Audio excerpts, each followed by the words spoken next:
जय छठी मैया। आज आज हम आप लोगों के सामने एक छठ पूजा का गीत गाने जा रही हूँ और आप लोग इसे एक बार ध्यान से ज़रूर सुने। और छठी मैया का महिमा अपरंपार है, आप लोग सब जानते ही हैं। हमारे देश में छठ पूजा का क्या महत्व है, छठी मैया की क्या आस्था है प्रति। जय छठी मैया, जय छठी मैया।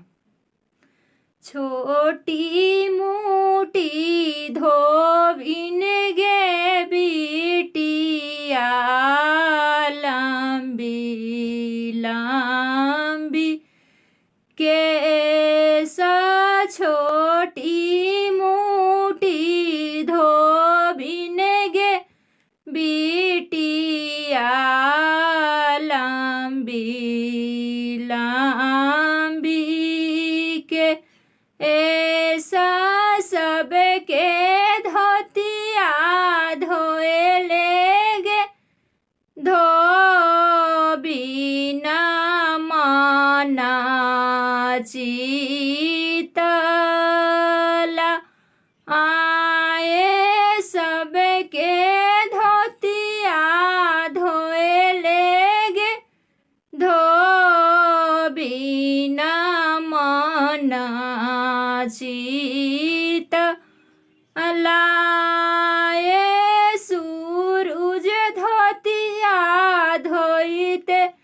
गे, धोबिन नायन माढ़ारे,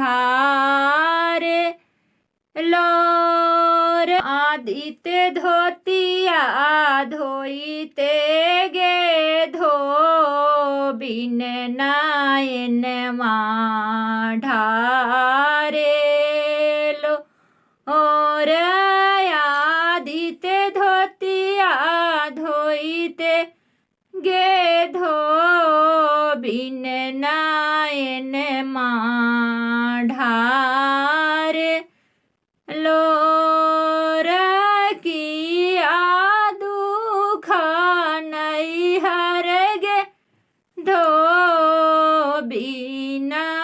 किया ससुरार, किया दुख नहीं हरगे, धोबिना किया ससुरार, किया कंत विदेश गे, धोबिन नायन माढ़ारे, एलोर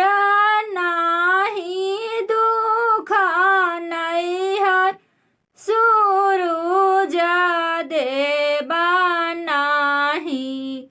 ससुरार, नाही दुख नहीं हरे, आदित्य देवा नाही ससुरा आर, नाही कंत विदेश, सूरज देवा काऊ ना चूक, भेला सात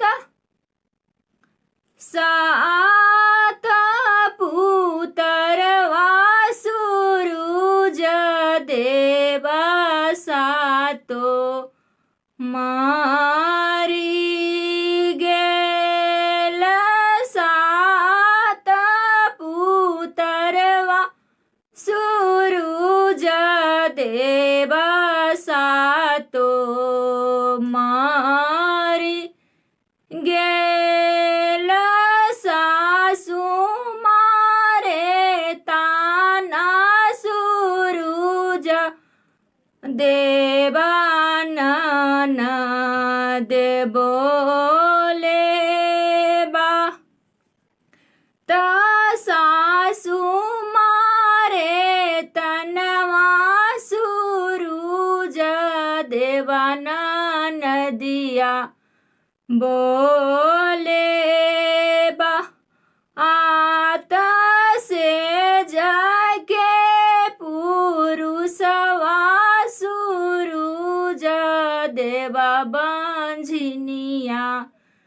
धयले नाम से जाके पुरुषवा सुरुज देवा बंझनिया धयले ना हम चुप रहा चुप गे धोबिन पटोरबे पोछलो रा चुप रहा चुप गे धोबिन पटोरबे पोछा लोराया बाकी के होए तो गे धोबिन गजाधर आई सन पूत तोहारो के देबोगे धोबिन गजाधर आई सन पूत सासु तो हर मन तो गे धोबिन नदिया दे तो दूल्हार से जाके पुरुषवा गे धोबिन बंझनिया छोड़